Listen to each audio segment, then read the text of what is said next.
السلام علیکم ورحمۃ اللہ وبرکاتہ۔ آئیے قرآن سمجھیں۔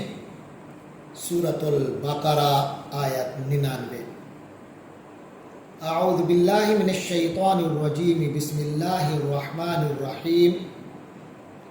وَلَقَدْ أَنزَلْنَا إِلَيْكَ آيَاتٍ بَيِّنَاتٍ وَمَا يَكْفُرُ بِهَا إِلَّا الْفَاسِقُونَ۔ صدق اللہ العظیم۔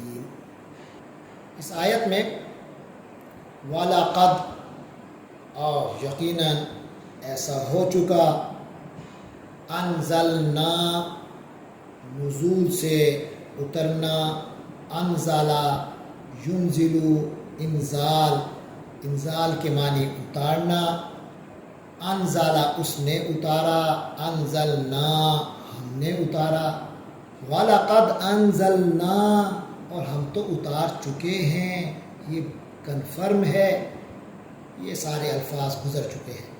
اسی طرح الیکا تیری طرف، تو یہاں حضور پاک کو خطاب ہے کہ آپ علیہ السلام کی طرف ہم اتار چکے ہیں آیات بینات۔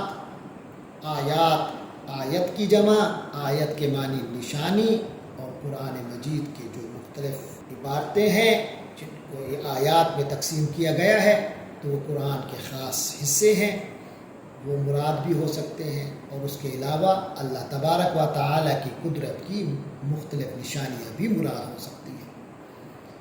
تو بینات بڑی واضح قسم کی، تو فرمایا وَلَقَدْ أَنزَلْنَا إِلَيْكَ آيَاتٍ بَيِّنَاتٍ، اور ہم نے آپ اے محمد صلی اللہ علیہ وسلم آپ کی طرف بڑی روشن واضح نشانیاں نازل کی۔ وَمَا يَكْفُرُ بِهَا إِلَّا الْفَاسِقُونَ۔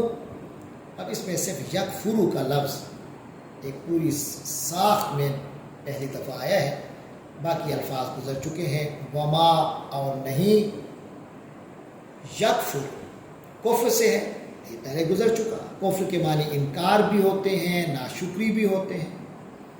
کفر کہ ایک جو اصطلاح ہے اس معنی میں بھی آتا ہے۔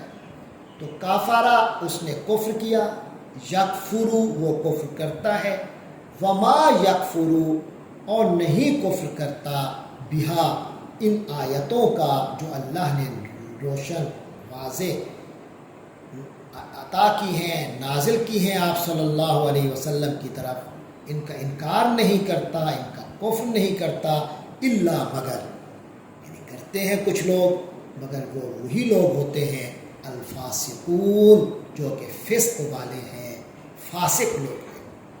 یہ فسق کا لفظ چھوٹے گناہوں پر بھی بولا جاتا ہے، لیکن جب اس قسم کی آیات آتی ہیں تو ان میں بہت بڑا گناہ ہے مراد۔ وہ بہت بڑے گناہ سے کیا مراد ہے؟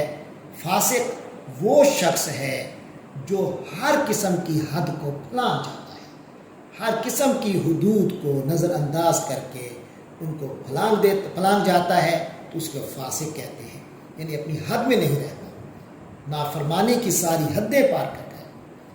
تو لہٰذا فرما دیا کہ اے نبی صلی اللہ علیہ وسلم ہم نے آپ کی طرف انتہائی روشن واضح نشانیاں نازل کی ہیں جنہیں کوئی شخص انکار ان کا نہیں کر سکتا، مگر وہی لوگ کریں گے جو کہ پہلے سے ہی حدوں کو پھلانگنے کے عادی ہو چکے ہیں۔ گزشتہ دو آیات کو ہم سامنے رکھیں جن میں بتایا گیا تھا کہ انہوں نے حضرت جبرائیل علیہ السلام کا نام لے کر ان سے اپنی عداوت کا ذکر کر کے ان یہودیوں نے دراصل پروپیگنڈا کیا ہے نبی پاک صلی اللہ علیہ وسلم کے خلاف اور قرآن مجید کی آیات کے خلاف۔ تو ذہن میں رکھیے کہ یہ دونوں قرآن مجید کی آیات اس قدر واضح ہیں، اور حضرت نبی پاک صلی اللہ علیہ وسلم کی شخصیت اور ان کو جو اللہ نے معجزات دیے ہیں وہ سب اس قدر واضح ہیں، اور آپ کا پیغام اس قدر واضح ہے کہ اگر کوئی